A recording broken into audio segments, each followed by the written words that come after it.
অনেক মানুষ ঠকাইছে। আমি দর্শক ভাইদের কাছে একটা কথাই অনুরোধ করি যে আমার পাশে একটু দাঁড়ান। আমার আমার বাড়িঘর কিচ্ছু নই, আমরা বিড়িতের নিচে থাকি। আমার বাবা ছাড়া আমার কেউ নাই। আমার মা আর বাবা ছাড়া আমি জীবনে অনেক কষ্ট করছি। প্রিয় দর্শক, আসসালামু আলাইকুম। আসলে আপনারা মেজর টিভিতে ভিডিও একটা দেখছেন, আমাদের শিল্পী মিতু সরকারের বাড়ি। উনি মিতু সরকারের জীবন তুলে ধরছিল। তার আগে ওনার সাথে আমাদের কথা হয়েছিল। আসলে মিতু সরকারের অবস্থা খুবই খারাপ, কিন্তু আমাদের কামরুল ভাইকে আমি পাঠাইছিলাম, মানে আমি আসতে পারছিলাম না, দুঃখজনক। আমি একটু ব্যস্ততার কারণে আজকে আমি এসেছি মিতু সরকারের একটু আপনাদের বিস্তারিত দেখাবো। আমাদের মিতু সরকারের গান শুনেছেন, কিন্তু আসলে তার জীবন জীবিকা এবং তার জীবন সংগ্রাম সম্পর্কে আপনারা জানেন না। আমরা তার জীবন সংগ্রাম সম্পর্কে জেনেছি আমাদের কামরুল ভাইয়ের মাধ্যম দিয়ে, মানে আপনাদেরকে দেখানোর জন্য আসলে মিতু সরকারের জীবন যুদ্ধ।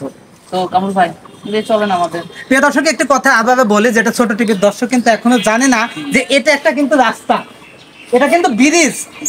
এই ব্রিজের নিচে কিন্তু একটা নদী। সেই ব্রিজের নিচেই কিন্তু দেখেন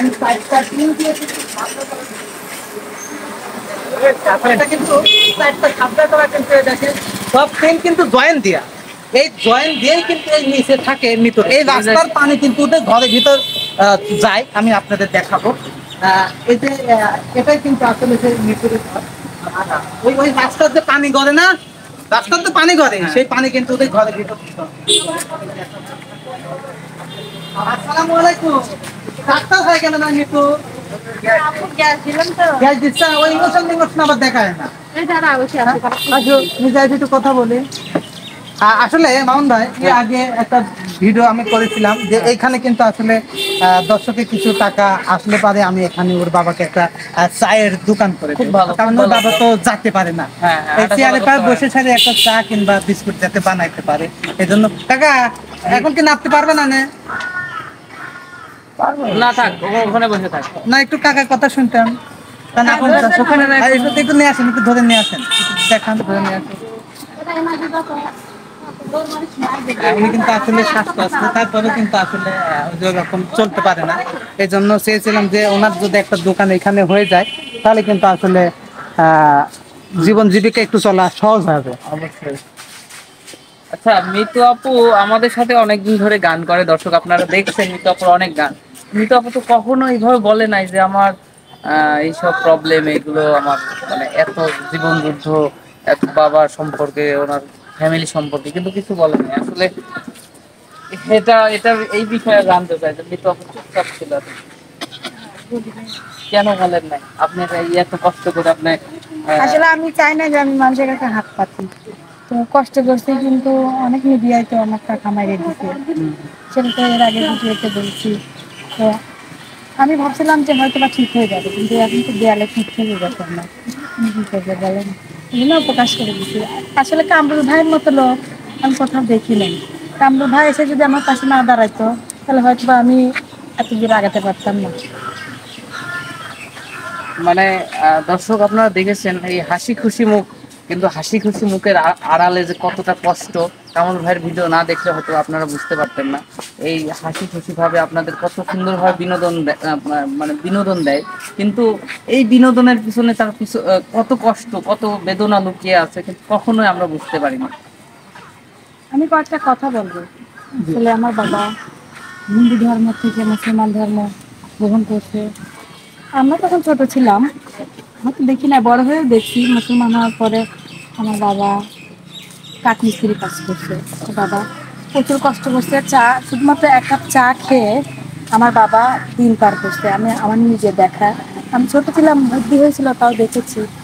কিন্তু অনেক মেয়েরা আছে, অনেক অনেক সুন্দরভাবে চলাফেরা করে, কিন্তু আমি ছোট থেকে আমি সেভাবে চলাফেরা করতে পারি নাই। আমার জীবনটা একদম অন্য সব মেয়ের মতো না। আমার জীবনটা অনেক আলাদা। আমার বাবার মতো, আমার বাবার মতো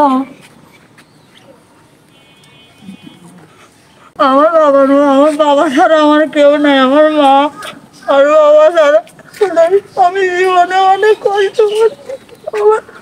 আমার জীবনে আমাকে অনেক মানুষ ঠকাইছে। আমি দর্শক ভাইদের কাছে একটা কথাই অনুরোধ করি যে আমার পাশে একটু দাঁড়ান। বাড়িঘর কিচ্ছু নই, আমরা ব্রিজের নিচে থাকি। এই এই এই ব্রিজের নিচে কেউ থাকতে পারে কখন? আমি অনেক বড় হয়ে চাই, পড়াশোনা করে চাই।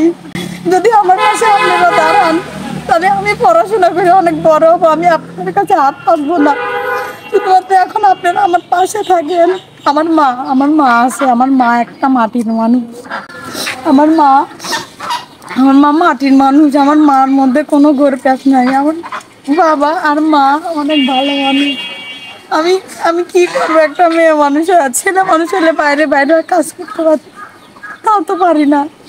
আপনারা যদি একটু দর্শক ভাইরা যদি আমার পাশে একটু থাকেন, আমার বাড়ি দেন, ছেড়ে দেন। আমার মাকে আমি নিয়ে আসতেছি। আমার মা ভয় পায়, কিন্তু ভিডিওর মধ্যে আসতে চায় না। আসলে একটি কথা বলতে কি যে ওনার আম্মা আসুক, সেইটুক সময় আমি আপনাদের দেখাবো যে এরা কোন জায়গায় থাকে।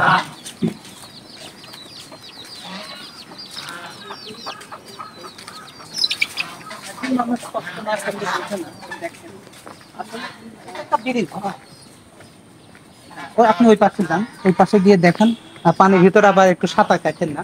এটা একটা ব্রিজ। আমি কিন্তু প্রথমে রাস্তা দেখাচ্ছি, সেই ব্রিজ। এই ব্রিজের নিচে কিন্তু দেখেন চাং খুঁটি গাড়ি কিন্তু থাকে। এই খুঁটি এই বর্ষার দিনে এই পানিতে কিন্তু এই খুঁটি ড্যাম হয়ে যাবে। তাহলে কিভাবে? আচ্ছা, এই জায়গাটাও কিন্তু ওনাদের না, সরকার, এটা তো সরকারি। রাস্তা। এটা হচ্ছে ওনারা হচ্ছে রাস্তার পাশে ওনারা অবস্থান করছে। এই যে একটা নদী, আর তার ছাড়তে কিন্তু দেখেন এই যে নদী, ব্রিজটা একটু দেখাই দেন ভাই। ঠিক আছে, এইভাবে একটা মানুষের জীবন চলতে পারে। আচ্ছা, আচ্ছা।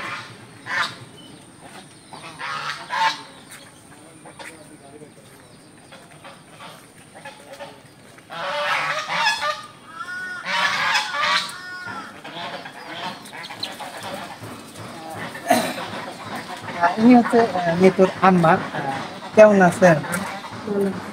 আসলে যখন নব মুসলিম হয় তখন তো বিবাহ হয়েছিল নাকি? বিবাহ নাকি না আগে নব মুসলিম, কোনটা? বিবাহ হওয়ার পরে নব মুসলিম হয়েছে না? আপনি কি আসলে হিন্দু ধর্মে ছিলেন তখন নাকি আসলে মুসলিম ধর্মে ছিলেন যখন বিয়ে হয়?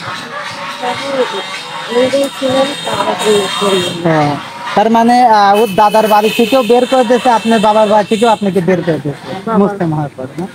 তা আসলে সেই হিন্দু ধর্ম আপনাদের কাছে ভালো লাগে নাকি মুসলিম ধর্ম ভালো লাগে, কোনটা? আলহামদুলিল্লাহ, আল্লাহ কাছে দোয়া করে আল্লাহ তুমি এদের পরিবারের উপর শান্তি নির্ভরশীল করো। কেননা তারা আসলে ইসলাম ধর্মকে ভালোবেসে কিন্তু ইসলাম ধর্ম গ্রহণ করেছে।